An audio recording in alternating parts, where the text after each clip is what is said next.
So what I have here is something called Fontself. So it's kind of a cool application. What it'll let you do is turn your turn any artwork into a font, basically.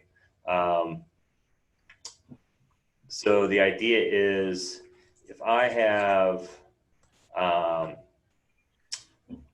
basically it works a couple different ways. So I'm gonna actually, let's see, go here. Start it fresh. So it works a couple different ways. And one of the ways that it works is if I grab 26 pieces of art, no matter what that is, no matter what the art is, it will take that art and it will turn it into a font. So I think it works great for very simple icons too. So you can make a series of emoticons. So I have some of your assignments here up on the screen, and I wanted to show you how this works by taking some of your current designs and then creating this font. So for example, a good one would be, Charles, your icon version of yourself, which came out really nice. So the way this works though is it's gonna, I'm gonna try it. First off, I'm gonna try it with what you got. And if the art's too complicated, it may not work. But let's see what happens. So the first thing, I'm just gonna scale down your icon here. And I'm gonna take this and I'm going to copy it and I'm going to duplicate it 24 more times. So 1, 2, 3, 4, 5, 6, 7, 8, 9, 10, 11, 12. And let me take these and let's see. So I think I have 14 here, and I'll drag this out. I should have 26. So if I have 26 Charles icons, so I got Charles here 26 times, I'm going to drag it here, and it's going to think for a second. It's going to import.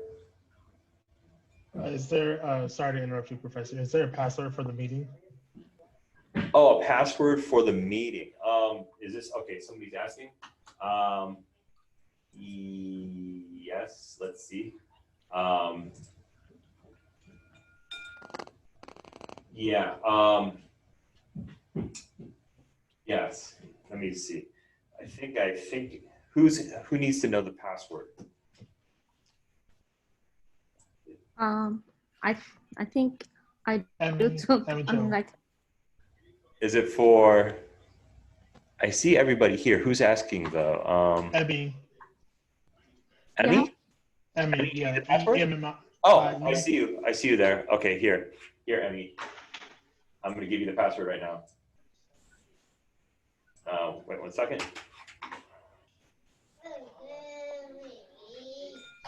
Okay, there's your password. Okay, so let me show you what I did though. So this worked really well with your icon, Charles.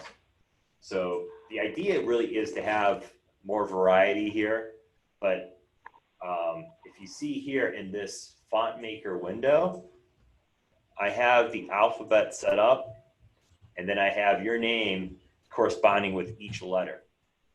So it's pretty much that simple. Ideally it's for like a character-based font, but you can use them for emojis as well. So now that I have your face here 24 times, what I can do with this is pretty much hit save, and then I'll call it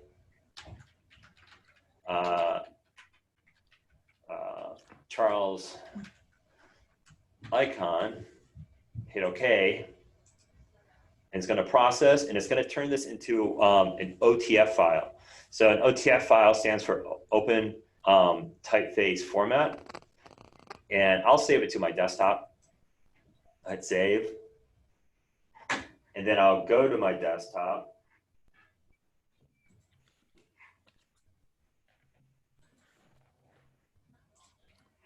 And here it is right here, and I'll right click. And it works differently on a Mac. On a Mac, you would bring it into Font Book. On a PC, just right click and you click install. Now it's installing this font. And now I'm going to go back into Illustrator. Here it is. I'm going to click new, create a new file. And where is that new file? And it's right here.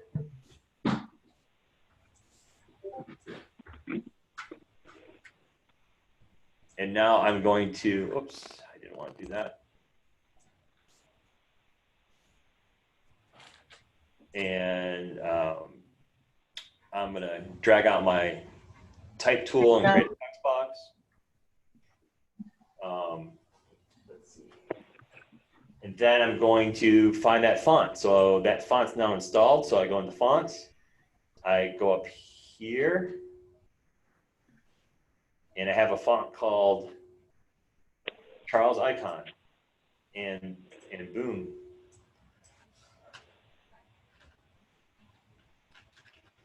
Here's your face. So pretty much turned you into a font. So the idea is, though, you have 3 versions, right?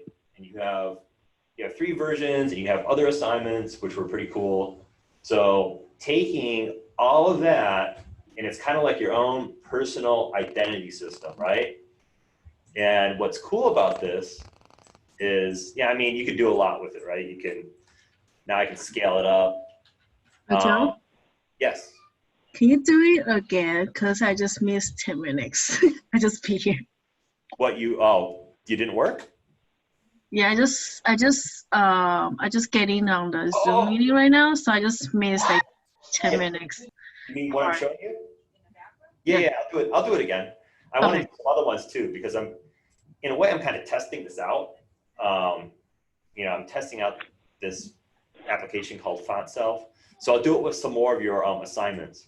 But the idea is now, if you create variations too, you can create this whole alphabet.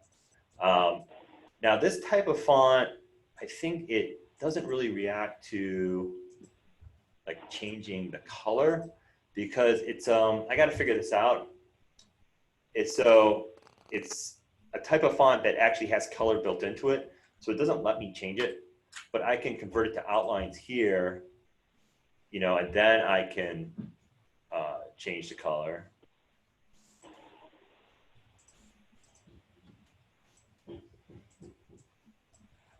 And then what you'd want to do too is use your direct selection tool, maybe grab different ones, and then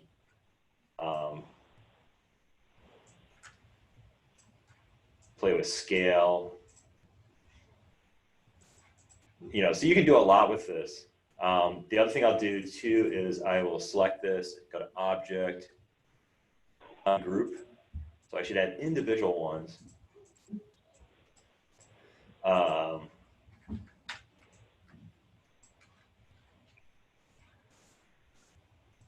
And so let me show you a couple things that, I just want to show you a couple things now that we haven't talked about yet in class, since I got this here. I showed you perspective. If I have this now, a fun thing to do is to go into 3D and start to play with Extrude and Bevel. So this is like another perspective tool. Hit preview, and I can rotate this around this box in here. And there's different shading modes. So really the best one is plastic, because it lets you see detail, but you can also play with wireframe, which can be kind of cool, but I'll just play with plastic. And then you can play with bevels too. So bevels creates a,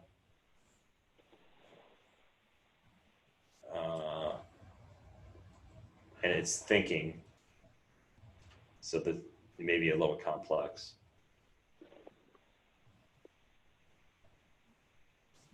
It doesn't like that bevel.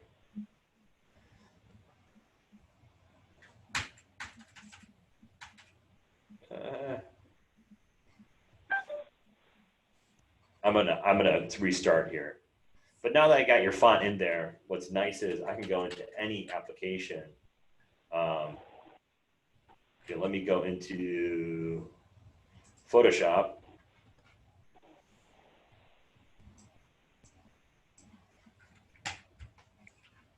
Quick question. Yeah. Are those texts, are they able to be put on a phone and used as emojis? Yes, that's a good question. So this is how that works. And I'll have to start Illustrator again to show you that. You can do that. There's a Fontself app, and there's a tool called Catapult within the Fontself plugin. And basically what Catapult does, it creates a QR code, and you scan it with your phone, and then it pulls that font onto your phone through the app, and then you can write things out, and you can send people that as text, basically. But let me just go into, I was going to go into Photoshop just to show you the fact that now that that font's loaded, if I find it here, Charles icon, oops. There it is in Photoshop. Let me increase the size here.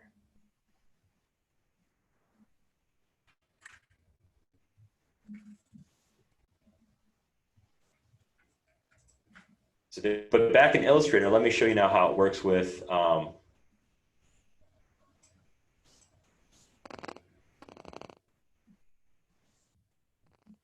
phone. So if I go back into that window, Fontself,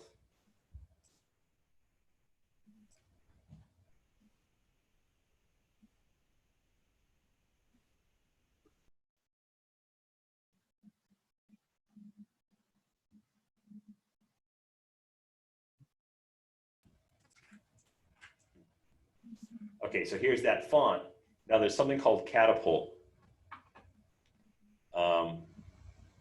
I think I may be, okay. And now if I click on Catapult, I'll give it a name again. I'll call it Charles again, hit okay. Give it a few seconds. It's basically uploading to the Fontself website. And just let it go. It may take a little bit longer than usual because we're doing the Zoom at the same time. And then I can say, okay, let's view in the browser.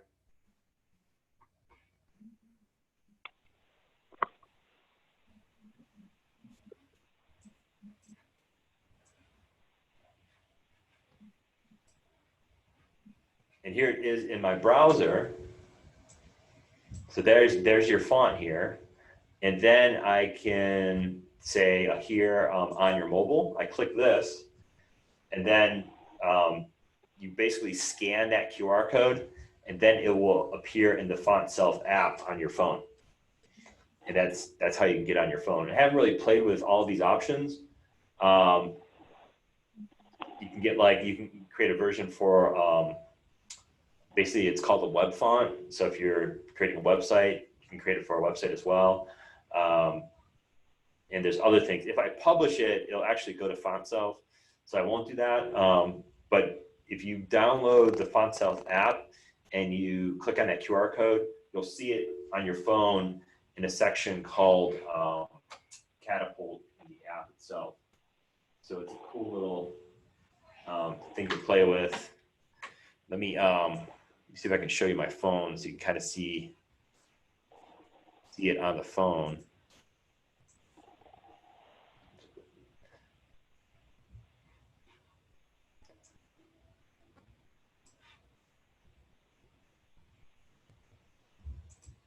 So if you look at my phone here,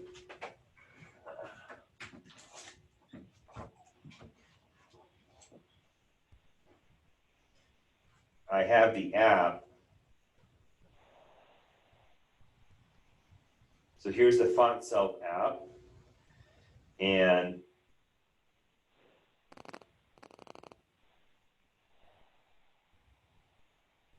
there it is right here. let me move the Illustrator window. But now I have you on my phone. And then what I can do with this is, you type out some text. And then I can just click here and, send myself a message. Or you say, so there you go. So that's in the text. So what you would want to do though is think about, the whole alphabet, start to create variations. So let me go into, I have other assignments here. Set up, let me see.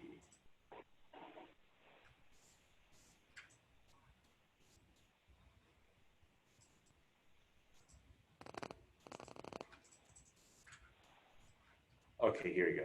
So, so basically I just grabbed a bunch of your different assignments here. So what you'd want to do is kind of set things up. So I have Alexis and I think I have Kate. I don't remember who this was here. Was this Mary? So if I'm going to grab some of these and just kind of arrange them here. The cat one is really cool. I'll do another one on you, Charles. Might as well grab the squid. I got the squid. Didn't like mine. I like everybody's. But this is just for an example, right? Yeah. Even like, I'll grab this too. But what you'll have to do for some of these is touch them up a little bit. So let's look at Portal. So Portal, the text is still set as a font. So I would hit Shift Control O, convert that to outlines. So when you're doing it with text that's already set into something, make sure you convert it to outlines first. So I'm finding all the text in that and I'm converting it into outlines. And it probably wouldn't hurt either to combine things that are already kind of overlapping. So for example, the P and the O and the squid, I would connect these things together using the Pathfinder.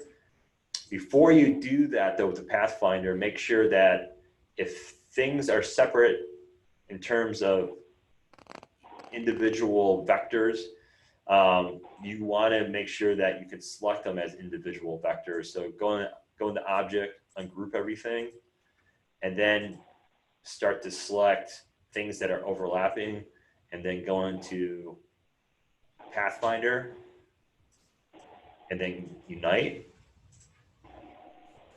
Same with the O now, unite it. I think it changed it a little bit. Let me see something.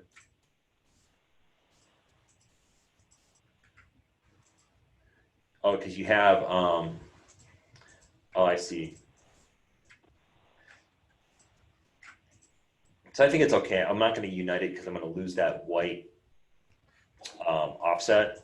So I'll keep it like that. That should be okay. But here too, sports, I should outline that. Skull, outline that. Here, I think that should be okay. With cat, that text warp is set onto the words cat. So I'd go into Object, text warp. Let's see.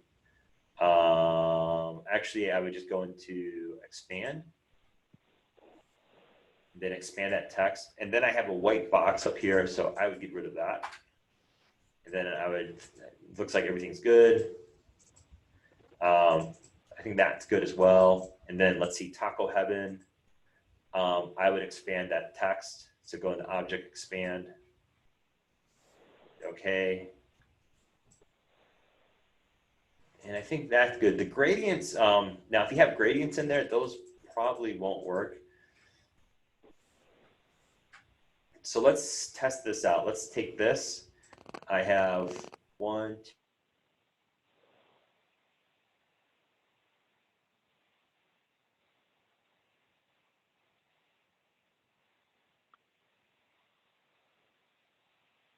2. To think about when you scale stuff down is your stroke width. So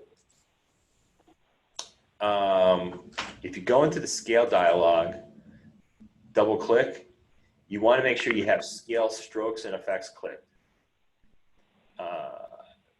Then I'll just say, let's say 50%, and then it's going to scale, it should scale down. Oh, nice.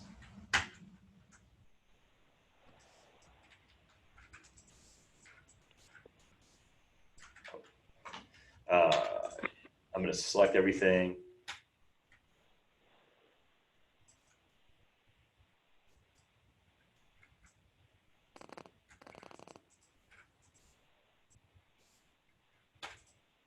So that's better. So I'm scaling the strokes now. Okay, so everything is still readable. Well, slightly readable. Now I'm going to take these items here. I got 6. So I'll combine them.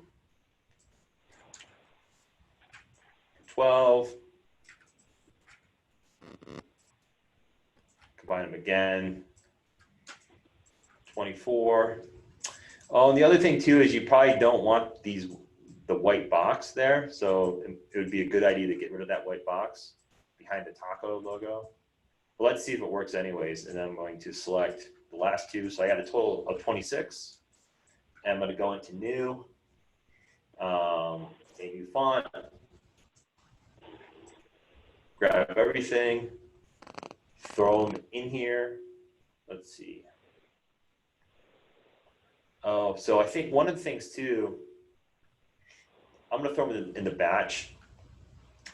But it may look at, if you have things that are separate pieces, and some things that are saying have too many points, looks like the cat. So if the cat has too many points, let's look at the cat. So if you have things like this here, select the points and then go into object and click on simplify. That's under path. You go to path, simplify. And then in this small dialog, you can scale back those points. If you click on these 3 dots, that's your option window. And you can kind of decide on the number of points. You can also hit auto too. That might be okay.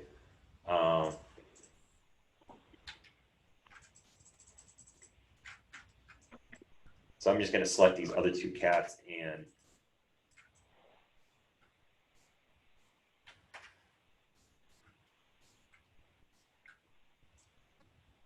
I'm going to drag out that cat image there, bring that one in. All right, so let's try this again.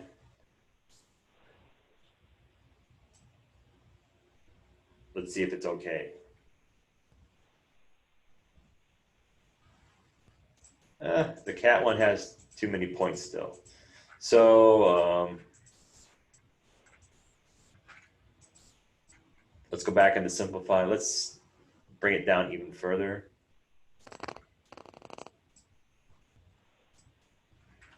That's too much. So I think with the cat one too, there's a lot of stray points in here. So see how you have all these like stray points like here are these stray objects. You'd want to clean those up a little bit. So that cat might need some redesigning. So for now, let's just get rid of it. I like the words palace.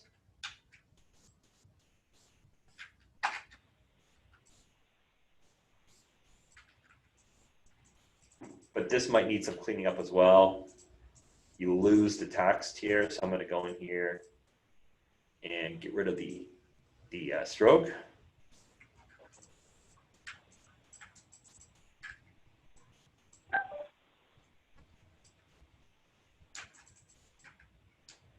And then get rid of that cat. Get rid of that cat. Let's see.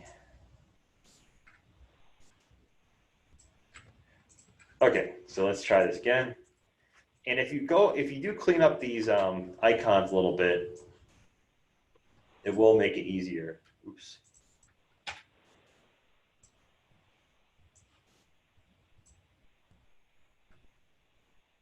So let's wait a few seconds. Ah, I forgot that cat in there. Okay. Get rid of it. Okay, I think we should be okay now.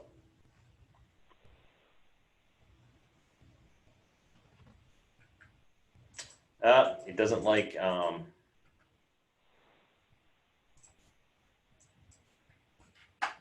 tacos for some reason.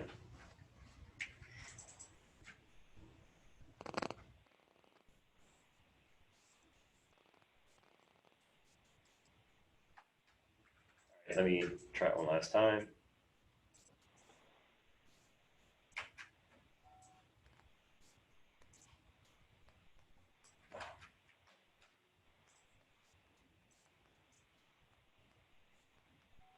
Let's see if it works. And it's still saying I have text objects in here. So let's go into type and just convert everything to outlines. Okay. And then I think there's one more issue. When it says it doesn't like raster, it means there's like a bitmap image. And the taco image. So that's why that doesn't work. So let me, in this taco image,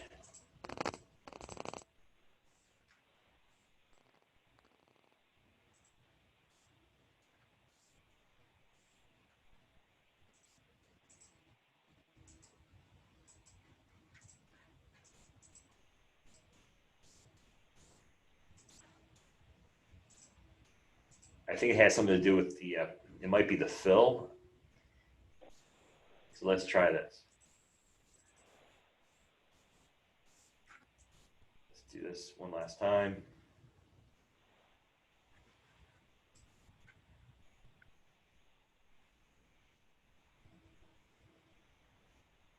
It's going, it's going, it's going. Give it a couple seconds. Let's see.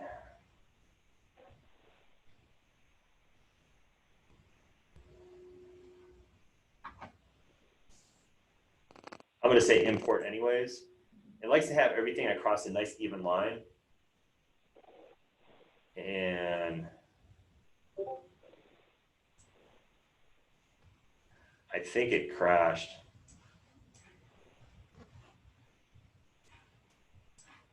It crashed on me.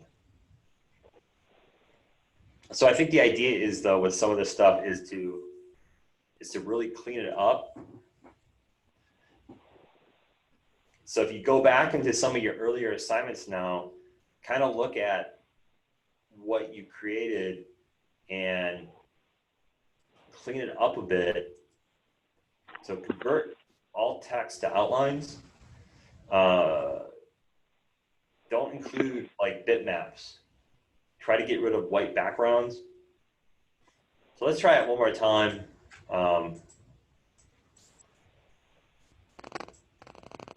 I'll do it here with Alexis. I'll do it with yours. So converting it to outlines, I will convert cat by expanding it.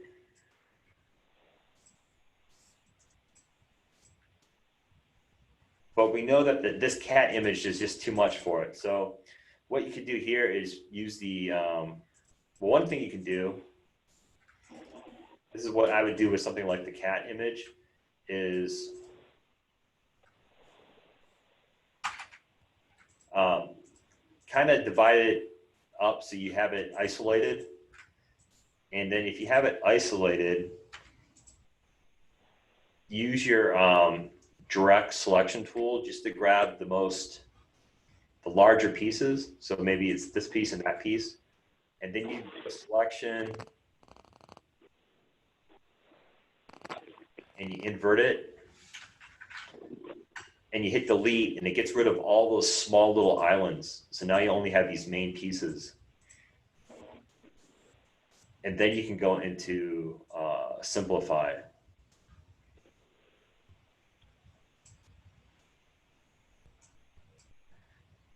You see how it keeps on reducing that number here, 500 points.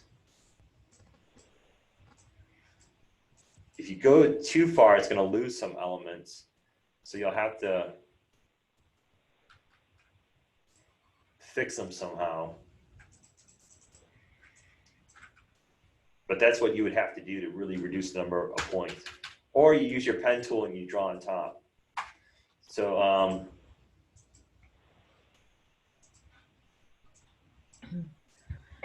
Hey, Joe, yeah. I have a question. How did you get to that revert or reverse option? Okay, I'll show you. So let's say, okay, so let's work on this cat logo. So I'm going to copy it and I'll bring it into a new document.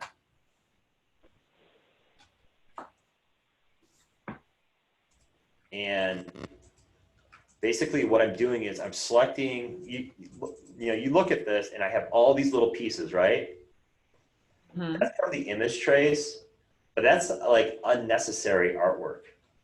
It's just adding complexity that I don't need, because visually too, it's like, it's just like information that's really not even, of interest to the viewer. You just need the main cat part.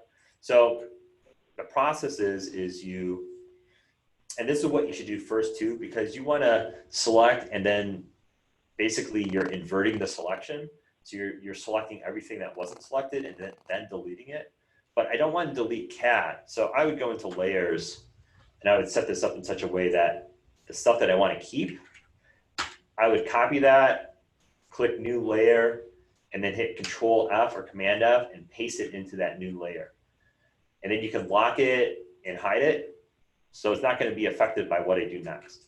So what I do next is I want to get rid of all those little pieces, but to go through with the direct selection tool and click and delete would take forever, right?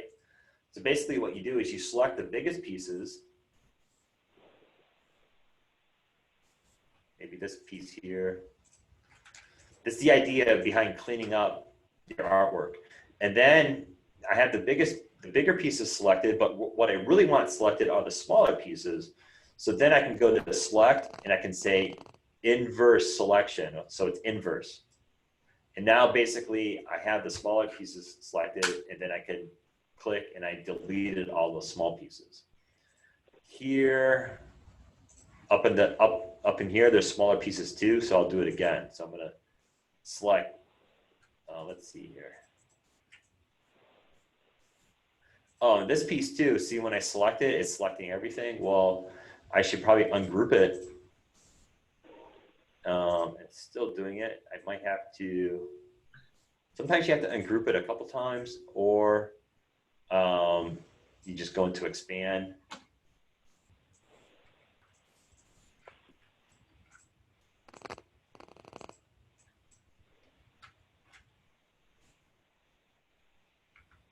Let's see, it's still.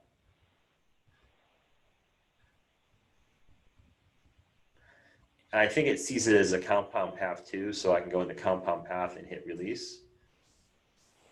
And now it's only selecting that big piece.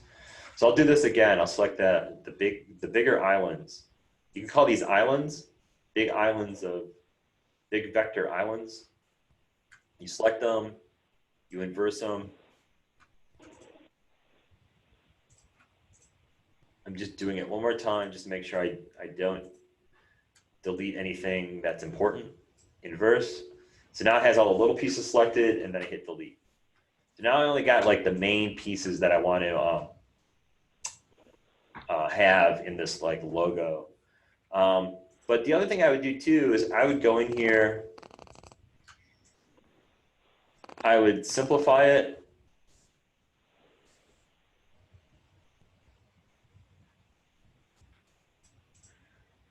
And then probably just fix the eyes. You know, you want to just kind of bring back the most important parts. So here I'll just go with the blob tool.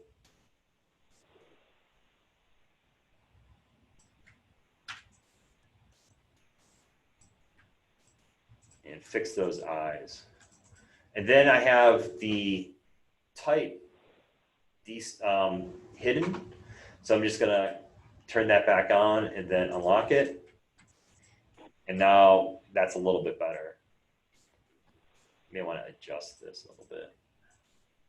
Now I have a big white piece here. I'm going to delete that. And now it's going to be a little bit easier for me to create that logo. And what you can do too, like to create the font, I should say, is you can create variations of this in the font. And when you type out your letters, then you can maybe create a version that has the cat by itself or a version that has just the words by itself. So I'll show you what I mean by that. So I'm going to expand the artboard so we can see more.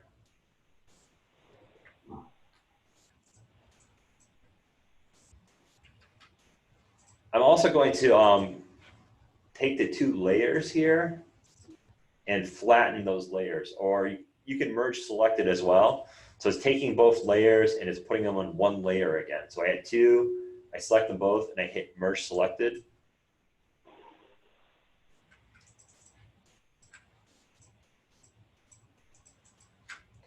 And I'm going to take this now and I'm going to scale it down.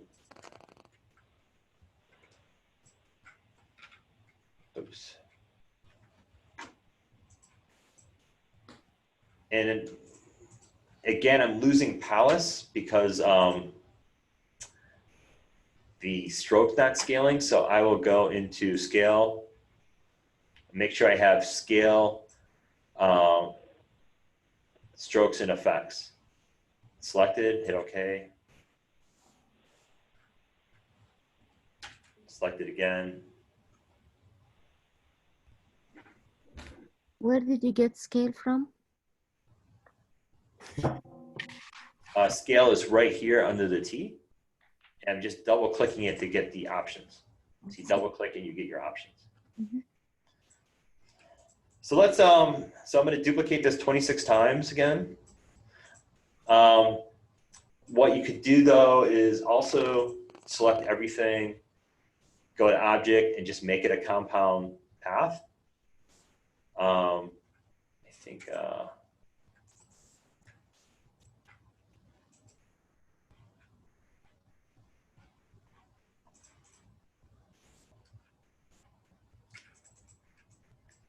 and let's see.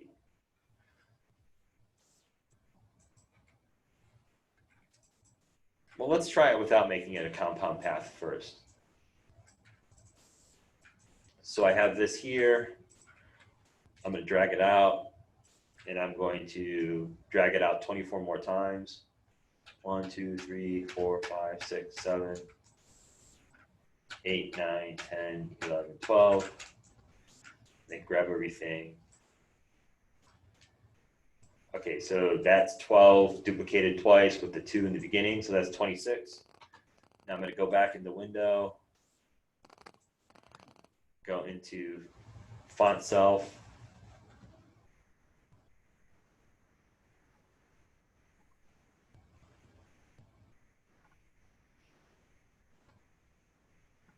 And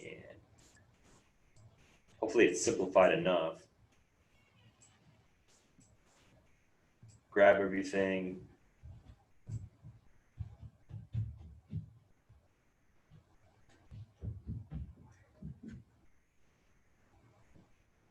So hopefully it's not too complicated. Let's see what happens.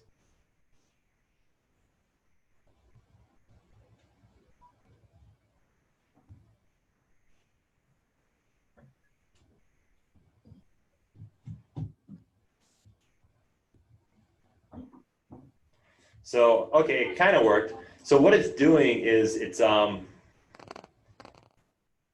because I don't have this connected as one piece, it's separating everything out into different sections. So what I really have to do now is what I said in the beginning is make sure this is one piece. So what I'm going to do is do that compound path. If I select everything and I go into Object, Compound Path Make, it's now one piece, but it's acting a little funny with the word palace. So I want to fix that. So what I can do with this is select these letters and just get rid of the stroke. And maybe that's good enough. Maybe now it will work. So let me go to Object, Compound Path Make. The only thing that doesn't work now is that the insides of the letters get lost. So I'm going to select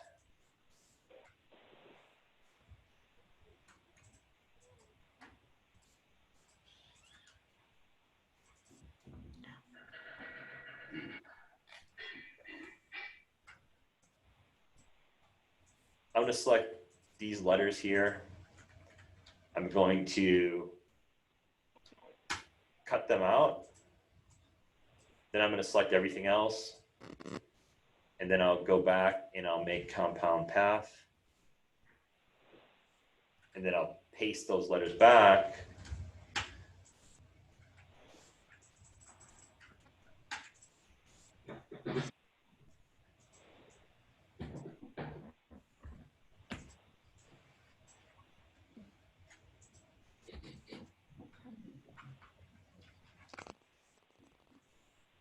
And I'm losing the inside. So what I'd probably have to do is kind of recreate that inside section.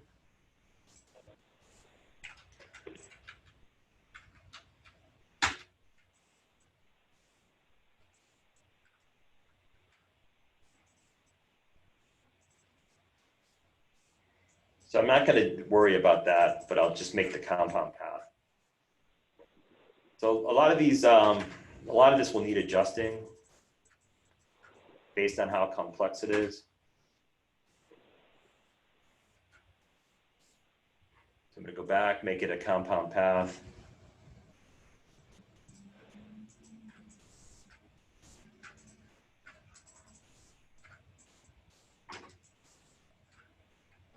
And then I'm going to create my 26. So 1, 2, 3, 4, 1, 2, 3, 4, 5, 6, 7, 8, 9, 10, 11, 12.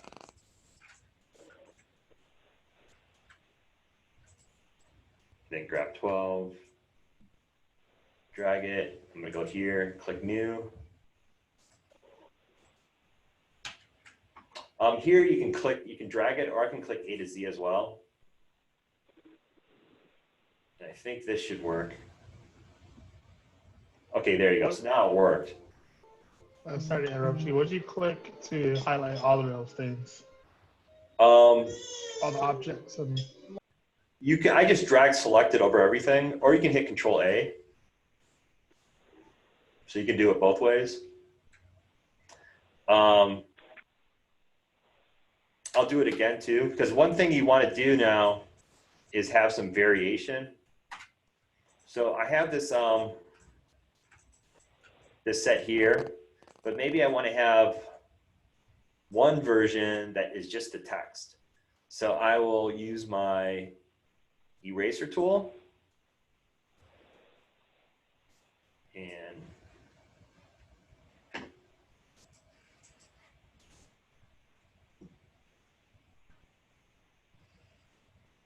get rid of the cat. And then I have just the word cat. I like the word cat. I like the design of it. Cat palace, I like the word palace as well. So I will take this and oops, maybe just adjust it a little bit.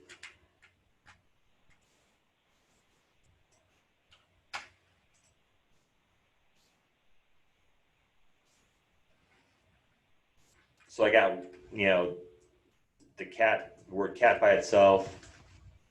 Maybe I want a version without palace, so I'll take the eraser tool again.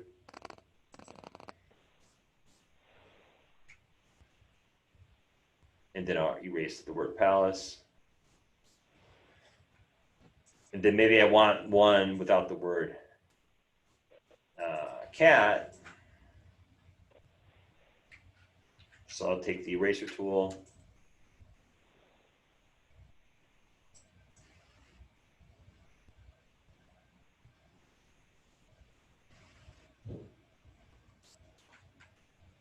And I just have the word palace. And maybe with the word palace too, I want to fix it. So I want to get the insides of those letters again. So I'll use my pen tool.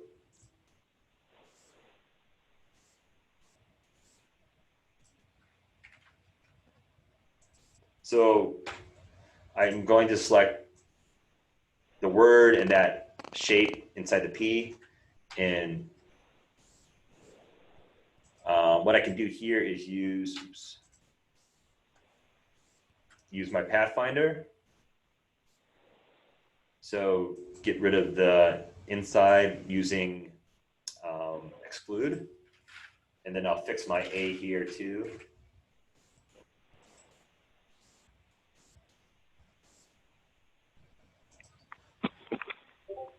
And then I'll use Extrude again. And then I'll fix this A.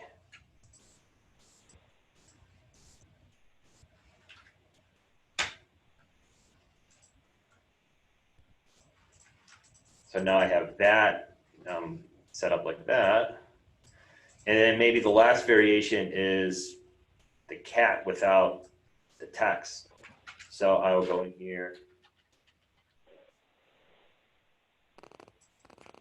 Maybe even the cat, just the eyes without this part. Because that looked, oops, that works good. And I'm going to make sure it's a compound path as well. I got that, I got that. So I got some nice variety here. So it would take more time, but if you wanted to create 26 different variations, it would be even better. But this is enough here. So I'm going to take, got 5. I got 10 now because I duplicated that.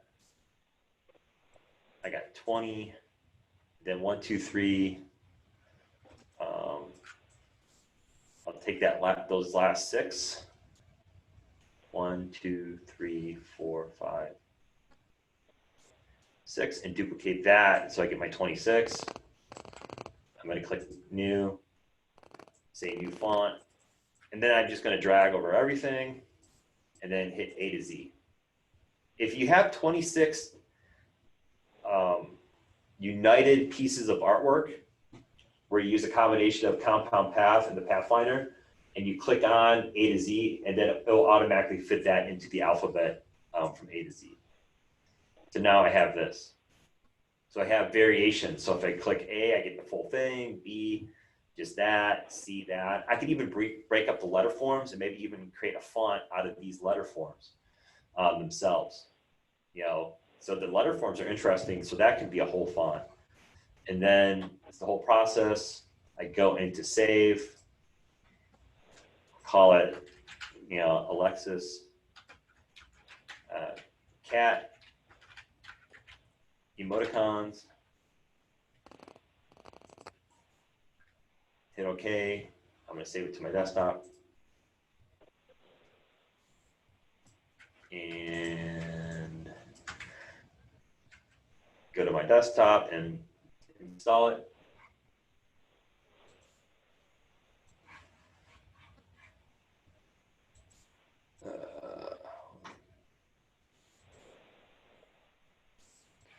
So I got the cat font here, install.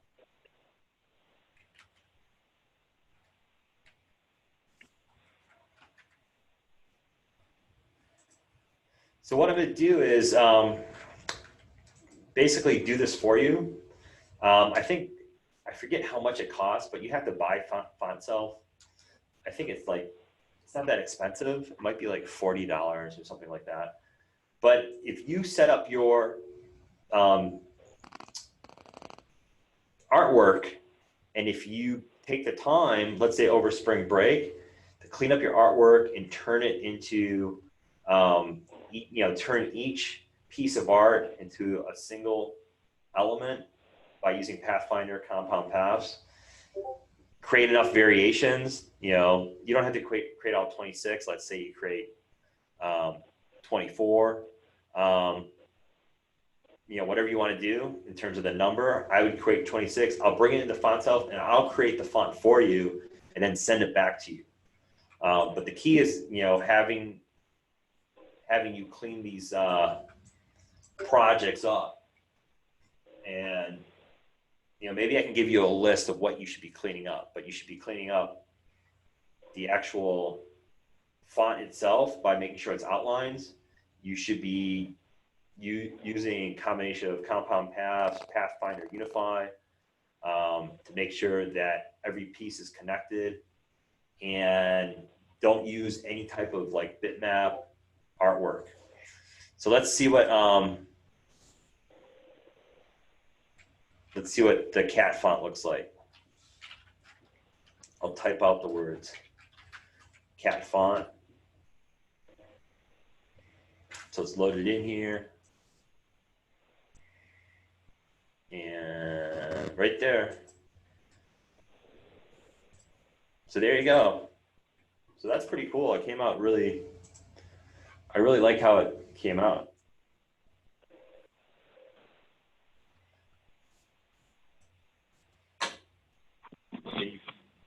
Explore these variations.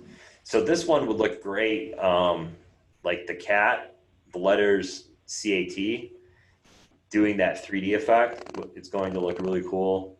Let me see something here.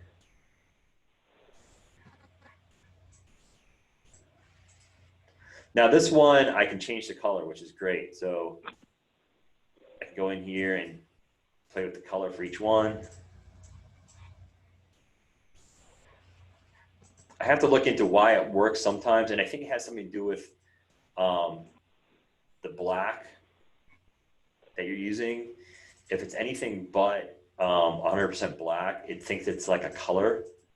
And a color font is a type of font you can design. So you can actually create fonts that have colors in them, but you can't change the colors when you select the font itself. So I have some color variation. Let me just do one more.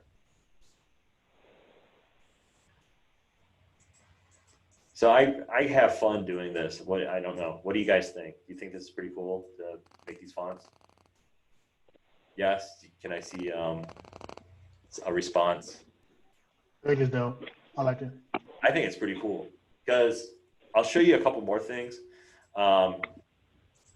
First of all, what's great about it is if you have this artwork that you're creating, let's say you spend weeks creating all these different types of characters and designs, and you end up having like 20 or 30 Illustrator files, but it's like a portfolio of work. Maybe it's even for like a project or a branding campaign. Let's say you have a band, and this stuff's for your band, or you have a business. If you make it into a font, and let's say these are logos, you don't have to go and find and import that artwork into that project. It's like no matter what you're working in, whether it's like Microsoft Word, PowerPoint, Illustrator, if it's loaded as a font, then you can just type out those letters and that artwork appears all the time, which is really efficient in terms of developing any type of like project or that you work on. And then you can start to brand whatever you're working on even faster. So it's great. So I'm just going to take this, I'm going to convert it to outlines. I'm going to play with a couple things. I'm going to go into object, I'm going to ungroup. So now it's still kind of understanding that even though there's separate pieces here and I ungrouped it, it's keeping some things grouped together. So I just want to show you a couple things with this stuff.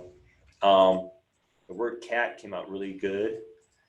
I really like that. So I'm going to take that now and I'm going to go into my 3D, do that extrude. hit preview. So that comes out really nicely as like a 3D element. So that looks pretty good. Hey Joe, Yeah. are we creating these for a calendar? No, this is something that I'm showing you as the process of creating a font. This is one of the ways to do it. I'm also showing you this because I'm giving you an opportunity to go through all of your 6 assignments basically. And if you want to, this is not a required assignment, but if you want to, clean up the artwork, send it to me, and turn your artwork into a font. Mm-hmm. You know, so this is an opportunity for you to use, you know, Fontself through me, and then, you know, have that set up, and then you can do other things with it. And like I'm saying, you can use these as emoticons. You can send these out as text. I'll show you some other things you could do too. What I want to do with this stuff though is one thing I haven't talked about yet is transparency and blend modes. So I think I showed you a little bit of blend modes when I was talking about color, showing you RGB versus CMYK with the color circles. One fun thing to do is go into transparency and start to overlap things and explore the blend modes. Here where it says normal, this is where you'll find blend modes. So you can play with stuff like color burn. Let's play with, and it works when you overlap things. So let's see, let's play with difference is one that's really, select this. Yeah, difference is basically combining those colors in different ways.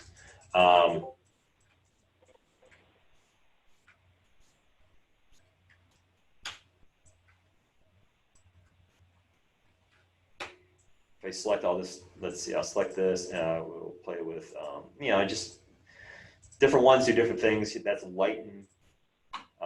Changing the color will let you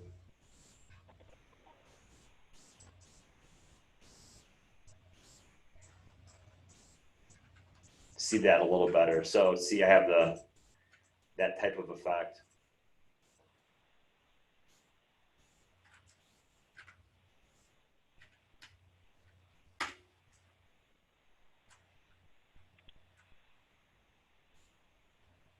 So you can do some cool stuff with this. So towards Palace, I'll play with, let's see.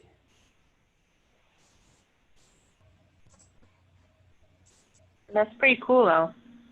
Yeah, I mean, it's just taking it and extending the design even further and exploring more possibilities. And then what's nice about it is you just started with one base idea, you know, which is like the cat logo, but you're pushing it even further now. Yeah. But what's cool is it's like you're coming up with these designs that are, they may have started with an image of, you know, it could have been an image you found of a cat, but you're pushing the originality now by exploring these random almost combinations of things, but you're doing it really quickly, especially if it's a font, right? So it's like a very fast way to create this design. Yeah. So one thing to think about now, if you develop the font, you know, think about the font and the logo and everything that you're doing with it. This could potentially be a part of like what you would call like an integrated marketing campaign. So with an integrated marketing campaign now, you can start to take some of these elements and apply them in different ways. And so something to think about is, and let me show you what I have here.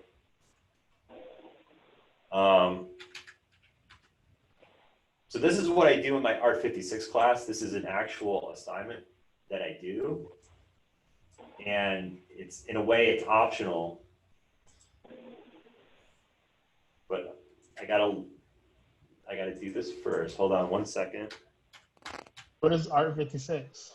So actually the name's different now. It's not Art56. I think it's like Art. It's DMA. It might be DMA 20.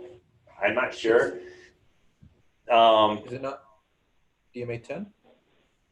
This is DMA 10. You guys are in DMA 10. So DMA 10 is more focused on, it's more graphic design focused. It's more focused on using Illustrator and InDesign, which we'll get into after spring break. It's more almost based on like the printing process too. And it's more based on graphic creation.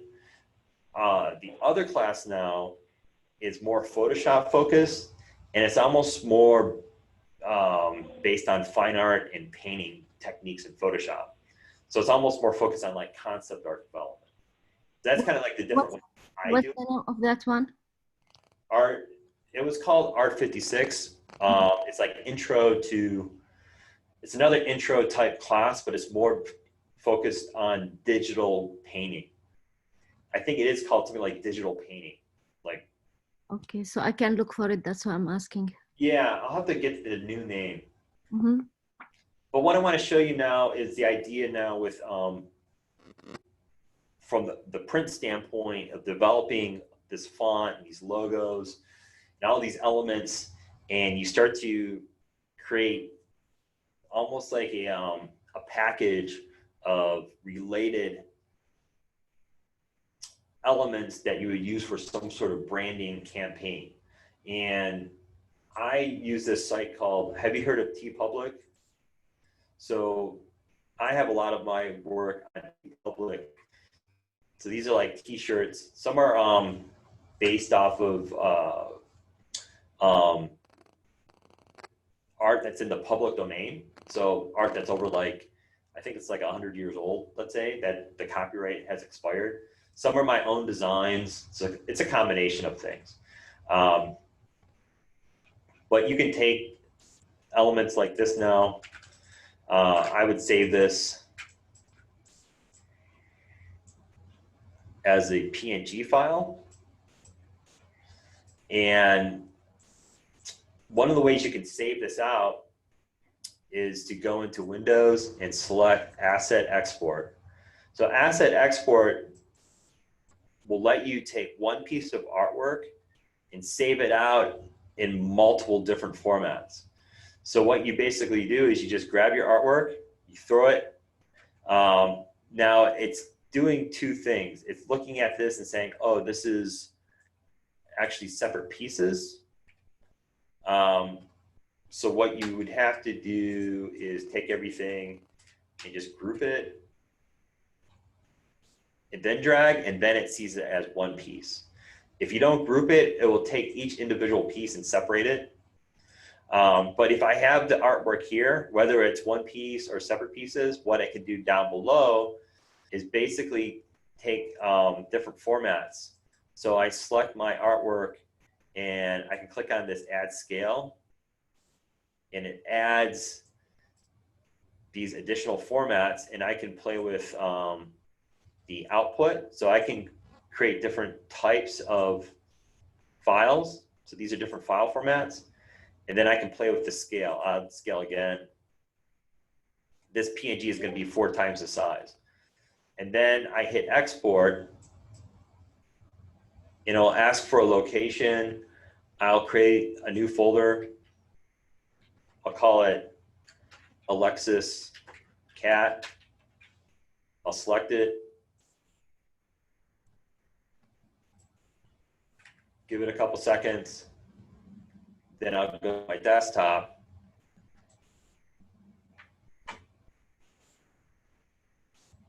And I'll find that.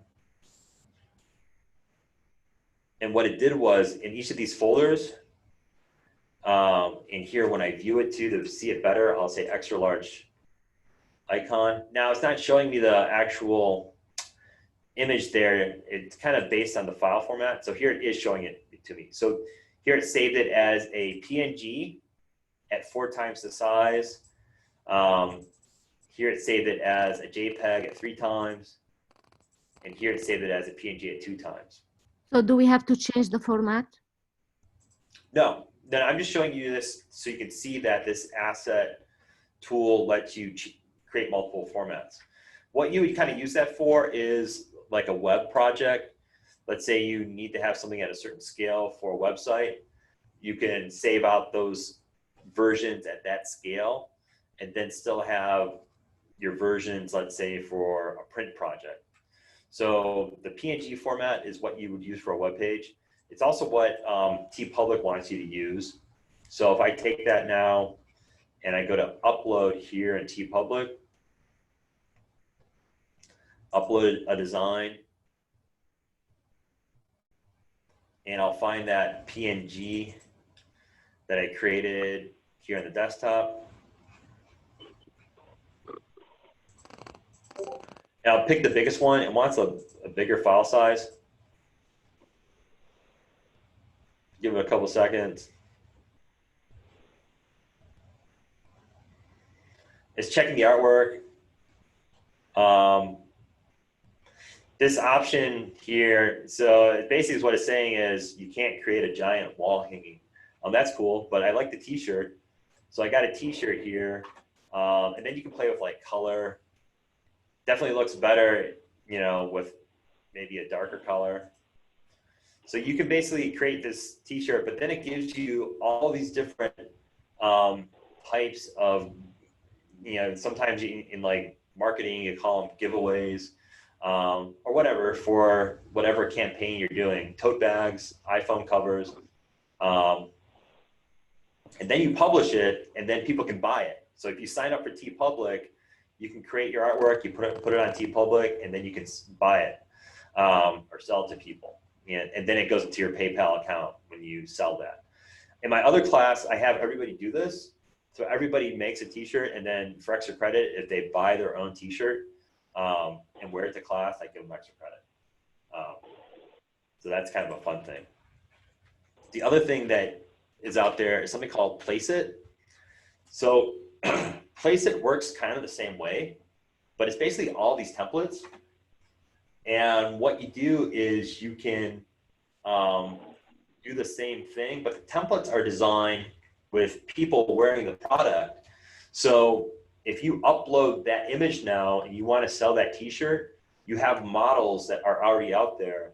And you'll see this on Instagram, like you'll see people, you know, wearing whatever design. It's because they're using this type of site. But this has like everything that you could think of. You could create these social media posts. So if you sign up and you start to take those branded elements and put them into Place It, it's kind of a great way to advertise something. So Place It is another one. And another one that's pretty cool is called Sticker Mule. Have you guys heard of any of these? Like, let me know. No. So Sticker Mule's cool too, because it's the same thing, but it's for creating stickers. And I've they heard have of Sticker Mule. They advertise on Facebook. Yeah. So some of you probably heard of this, but it's great. Once you have that vector art created in Illustrator, it's another thing that you can do is creating the stickers. Yeah, that's kind of interesting. Essential service support during the COVID-19 crisis too. So stickers or posters and stuff for the workplace, you know, warning labels, whatever.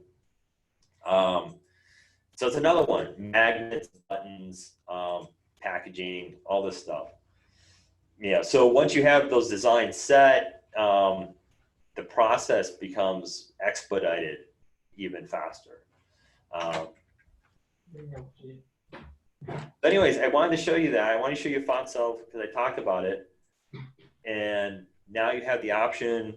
So over spring break, look at your work and decide, you know, if you want to do this. How many of you want to go back now, look at your artwork, improve it, and give it to me for this Fontself? Show me a yes. I would. I can see the place where we can type a message for you. Oh, the chat? Yeah. You go up into your Zoom window and hit more, and chat should be there. Oh, okay. Also participation Oh, or participants.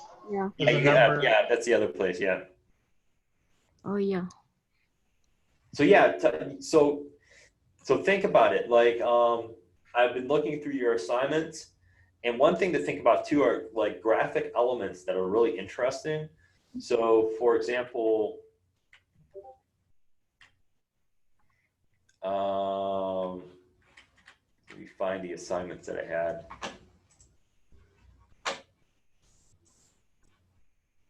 And I'm still grading some of these, but what I thought was nice about some of them, oh, I just closed the window.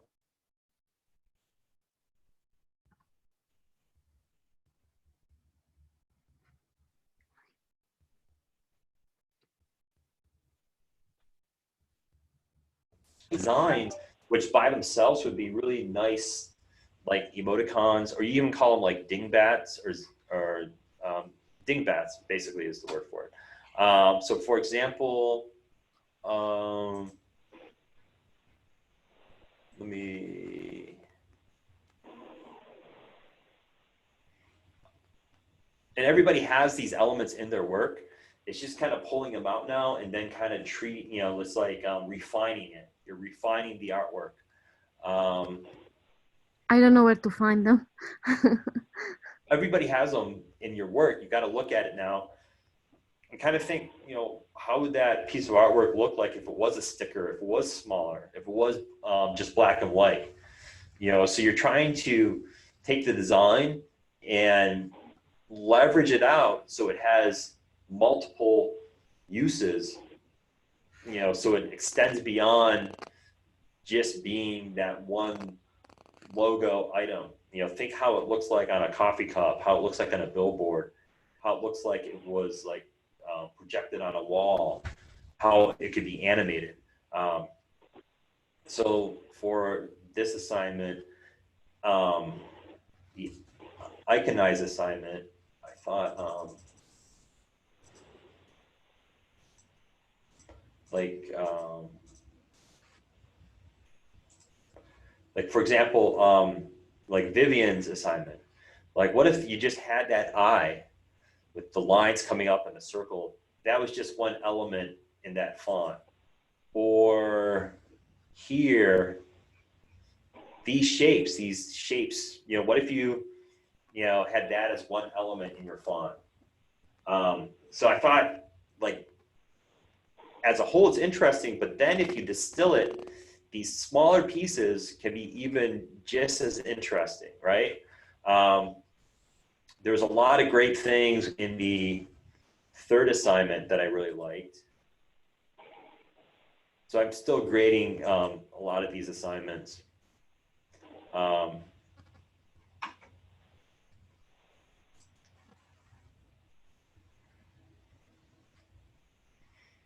Stuff like the hamburger, I think that came out really good. The brain on the television set, that'd be a really cool like sticker, looking at that in different colors would be really interesting.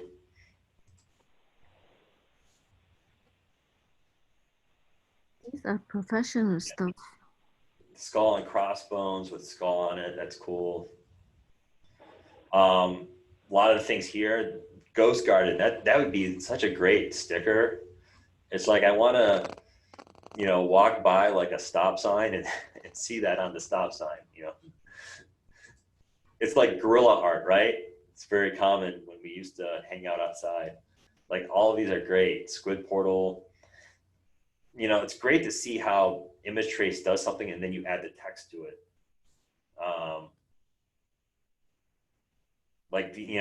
These are great as well. Like this whole idea of taking the counters out. I think this is a great run. The sans serif text, but the wing is very organic. So, just having the brain, how the negative space kind of fills in parts of it. So all these are really, really cool. I thought this was great. The eyeball and the pizza with the hands. So even this one, you take away everything else, and that is such a strong image all by itself. That's such a really cool image, that concept. This is, yeah, I thought this pencil electronics, it's the minimalism, but it gets the point across. That whole design looks really nice. And the Taco Airlines, that's pretty cool too. Hmm. To see that, to see that out in public somewhere would be great.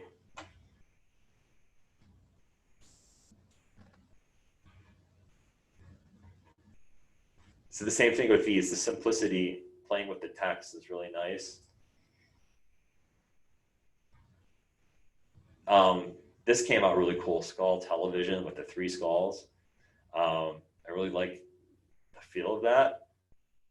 So it feels like art chantry, whole like grunge type font movement. Taco Yard too, that's pretty cool.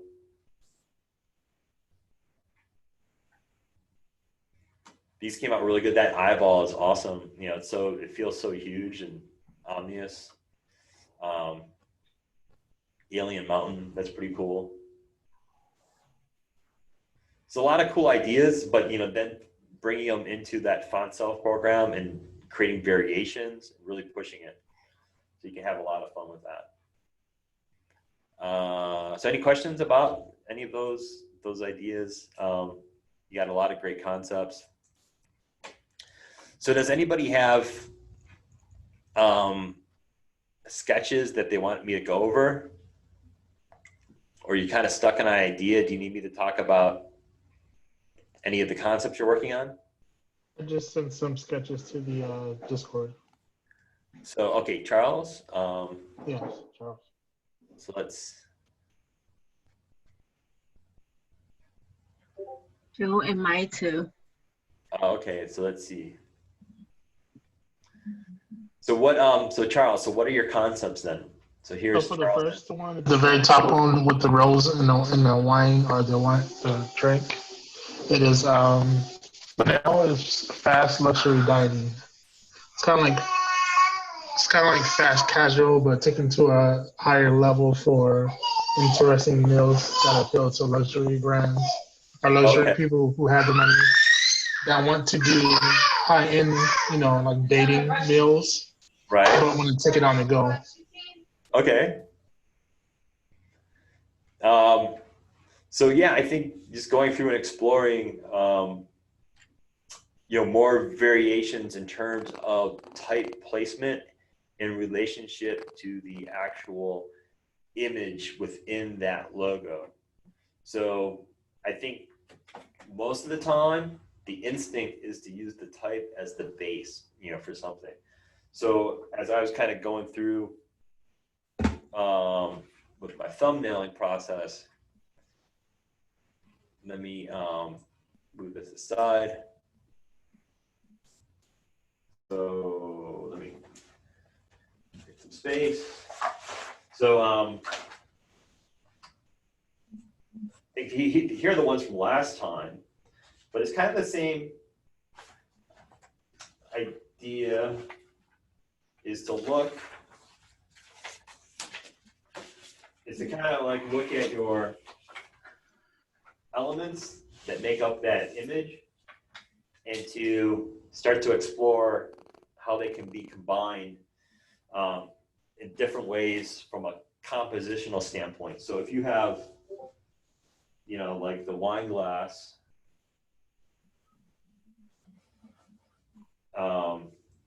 and you have the rose, right? So it's kind of,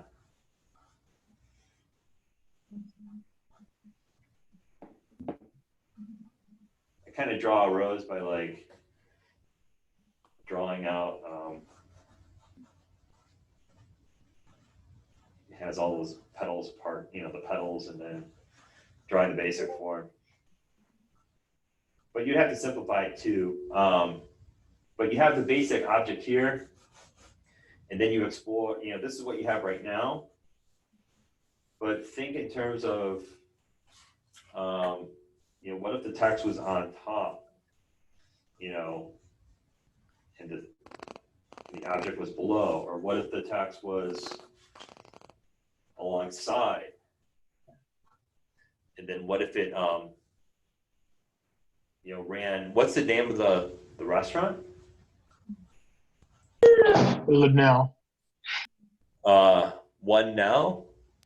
Or Zinno? It's L, No. comma, Nell. Oh, okay. So, and here too, it's like you probably want to use like a script face. I think Yeah, for original design, I had like calligraphy handwriting. yeah.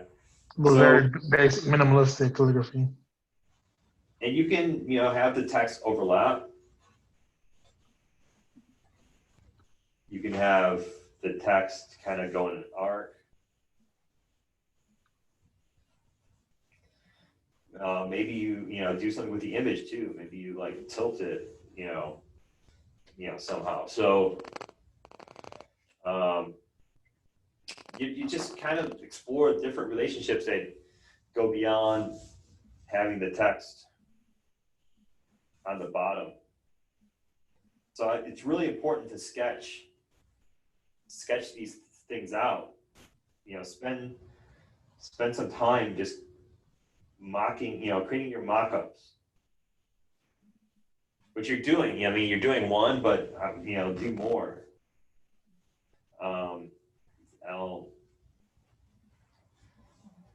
You know, so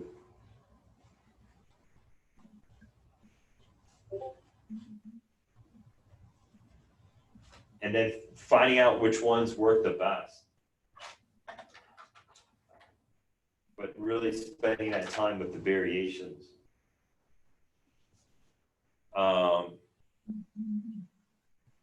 Yeah, I mean, your mock-ups, your initial like thumbnail sketches can be just kind of like,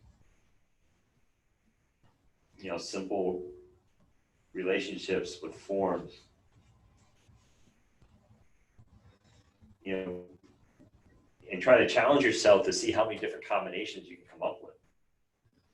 So I think you can spend more time playing with those ideas. And then you have more, or who's Yeah, the second one is let's see, let me pull it up. Where did the picture go? Oh yeah, you can pull it up.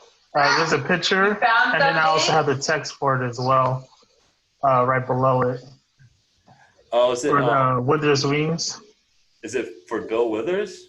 Yeah. Oh, okay, like an homage. Yeah, it's like an homage restaurant. Wither's Wings. Wings made from the heart. Let's go.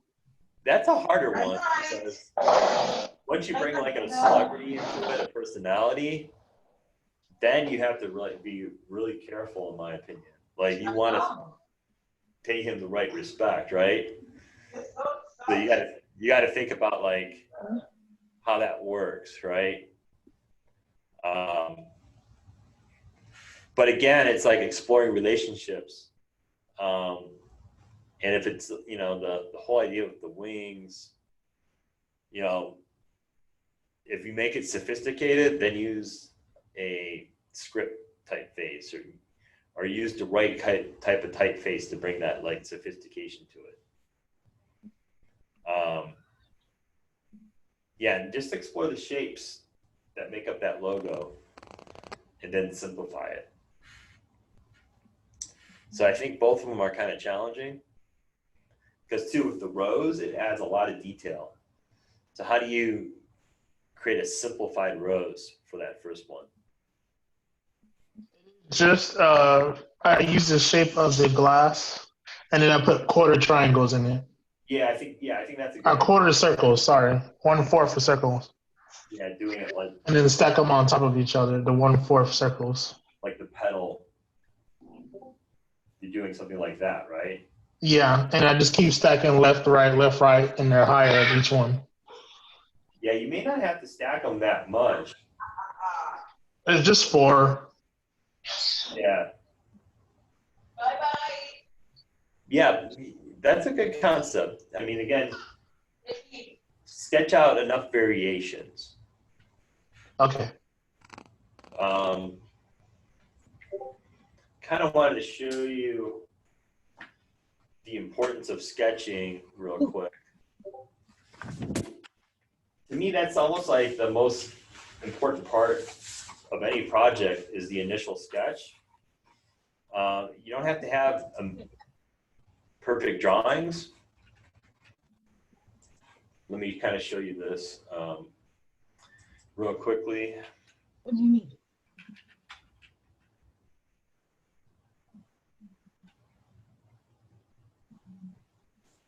And does anybody have any more to show? Oh, Emmy, you wanted to show Shark Toast? Oh, you have another I one. just sent two with my design of it. And then can you help me to like go over all those? Well, I think with yours too, like your sketches don't have to be perfect sketches. You know, your sketch Yeah, I know. I just want to like put out some color on it. designs. So let me show you this real quick. This is like a quick presentation all about the idea of sketching for a design. So these are famous, iconic logos, and on the left is the initial sketch, and on the right is the final version. You know, so here's Milton Glaser. This is his I Love New York. You know, it's a very iconic logo. The whole idea of the heart being utilized, you know, for love. This is like the early 70s. That was his sketch, the thumbnail sketch, super simple. It's more about what the idea is than getting it perfect in that first sketch. This is the Chase logo. Sketch here is more focused. But what's interesting is Paula Scheer. So this is the sketch for the Citibank logo, which was designed in 1998. What's really interesting about it is Citibank paid her, well, they actually paid the company, the agency called Pentagram, but they paid that agency and paid her $1.5 million to design this logo. That's how much they paid her. There's a whole story about it in this link, and I'll post this presentation. But basically, something that took her 5 minutes to design, she got paid $1.5 million for, which is incredible to think about. But you think about Citibank, and this is a multi-trillion-dollar organization too. They were saying during the 2008 financial crisis, Citibank was hurt, but they still had, you know, trillions of dollars. You know, so they can afford that. You know, this is the one that's interesting though. This Exxon logo, and all these variations. Raymond Loewy is the designer, but he designed. Well, he had to come up with several versions, and before he settled, or at least the client settled, he drew 76 rough pencil sketches for this. So, you know, it's all about the exploration. It's not necessarily about the craft behind the actual sketch development phase. So those sketches can be very simple, but it's more about exploring variety than having perfection. So like with the shark toast concept you have, so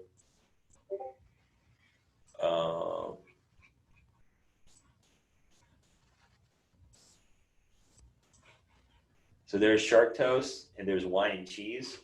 So it's the same idea as I described with Charles, is, you know, really kind of push the initial idea phase, you know. So you had the text on the bottom, but what is it like to put the text on top? You know, what is it like to do all sorts of interesting things? Like maybe the text actually dissects the image. You know, so if it does that, maybe you have, you know, the shark, you know, maybe the text kind of cuts through it. Okay. You know, so, you know, maybe the, you know, different things with the shark. Maybe, you know, the shark is, That's really cute. doing something like that, yeah. Oh, okay. You know, I got an idea of that. you know, so I can make some more. yeah, make more. It's these fast little sketches in the beginning. That Milton Glaser sketch for I Love New York was done in like while he was driving in a cab. You know, it's like these moments of inspiration happen fast, right? And it's all about just pushing ideas out and just coming up with ideas. The more you do it, though, I think the more refined the final product will be after you come up with the ideas. But if you just come up with like, if you think you're coming up with a perfect idea in the very beginning, it could be good, but I think you're not allowing yourself to explore more ideas. So yeah, keep on pushing the thumbnails first. Okay. So how about the wine cheese? I mean, it's the same thing. I mean, you have oh, sorry, that's something else. So the same idea with the wine and cheese.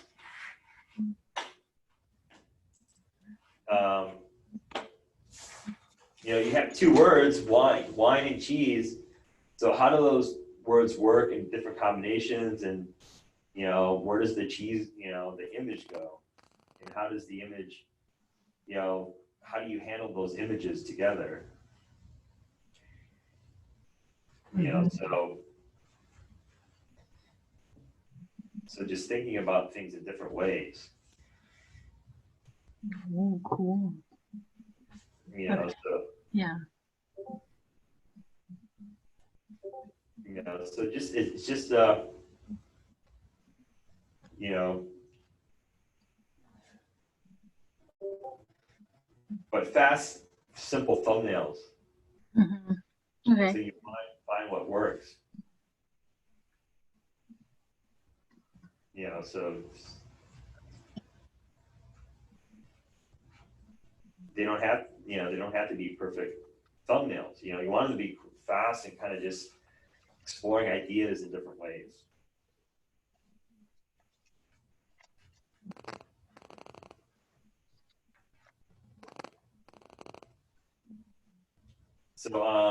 So yeah, so anybody else have sketches they want to show or?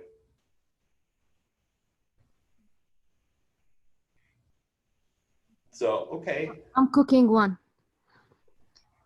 You have one coming up or? It's coming up. I'm cooking it now. Cooking it? Yep. Well, still under construction. Well, what you can do, if you guys have more sketches you want to work on, so you can send them over to me anytime, you know, so basically we won't meet again until, what's today, the 9th, I think we don't meet again till 14th? Is that right? No, the 14th is next week. More the than 21st. Yeah, we don't meet next week. So next week is spring break. So we're not going to meet again until 21st. So this assignment is due on April 21st. But what you can do is over spring break, send sketches and I can review them and give you some pointers. Or we can do a Zoom one-on-one session. So just tell me when you want to do it. You know what I mean? It's like spring break, so anytime. I doubt anybody's going anywhere, right? So if you want to do like a Zoom one-on-one, we can do a Zoom one-on-one. The other thing that you can do too, let's say you finish all these assignments, refine earlier assignments, and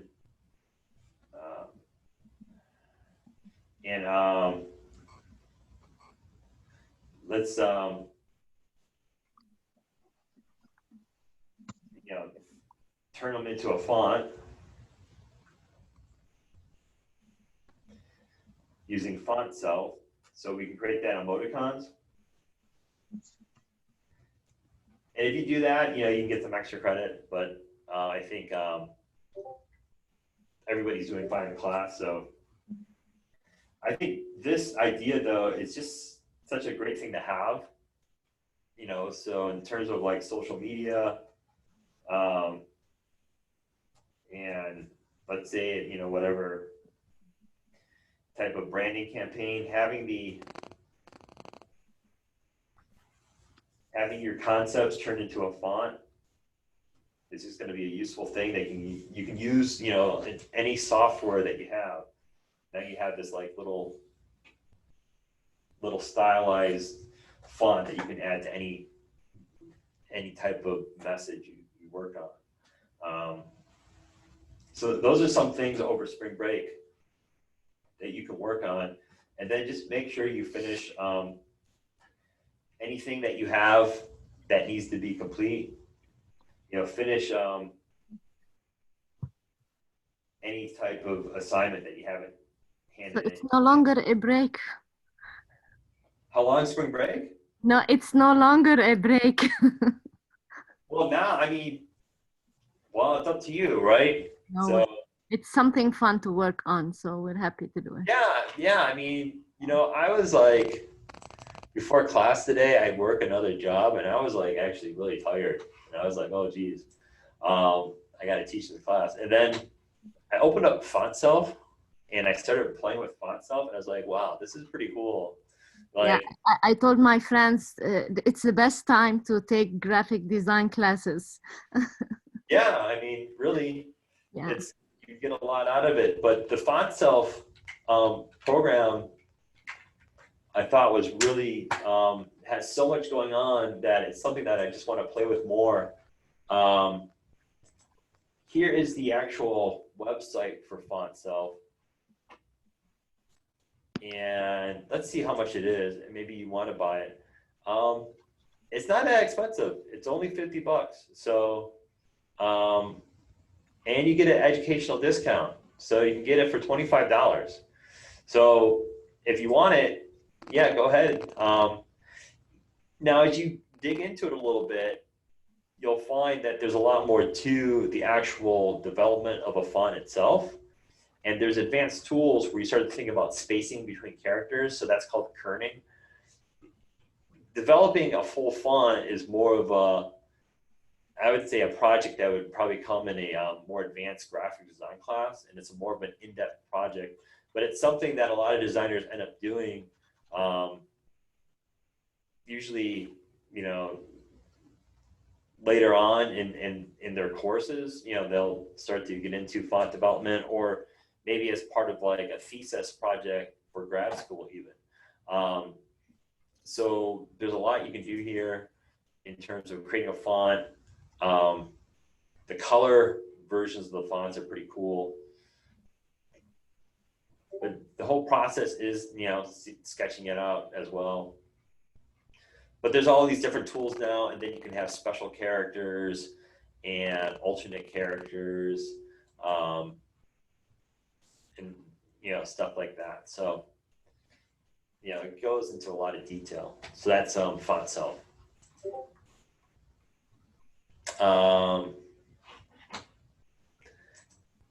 So yeah, so those are the things you can work on over spring break. But yeah, you can get a hold of me anytime and send me whatever you want to send me. You can send it through Zoom as well. But yeah, this is your time to catch up on projects and to finish this project 6 that you're working on now. So do you guys have any more questions about anything? No. No. So, okay. So I think we're good then for tonight. And so I won't see you until April 21st. But I might send you more videos during the break as well. I might put together, there's a couple videos I wanted to do on a couple subjects on Illustrator.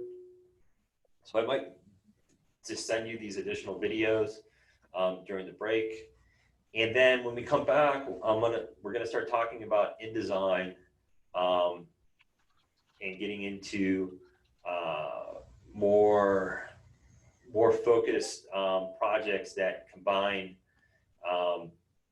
typography and image, and thinking about like an integrated type campaign project as well. And then I want to kind of get into a little bit of motion graphics. So we'll deal with motion graphics a little bit too. And when we talk about InDesign, I'll get into Photoshop a little bit and how we start to combine Photoshop, Illustrator, and InDesign together for like a multi-page type project or publication. Might even be like a graphic novel type project. So that's what we'll do when we get back. So any other questions? So, okay, well, I guess I'm gonna end the class here then. And then everybody have a good spring break. And, you know, I'm here if you need help with anything. Or we can, yeah, we'll just meet up again on April 21st. You're gonna send us this session, right? Yeah, and I'll send you this session as well. Perfect. Okay. Thank you. All right. So, all right. Bye. So everybody have Bye. bye. Thank And, you. good night and have a good spring break. I'll talk to you later, okay? Thanks. Bye. Bye. Okay. Bye. Bye.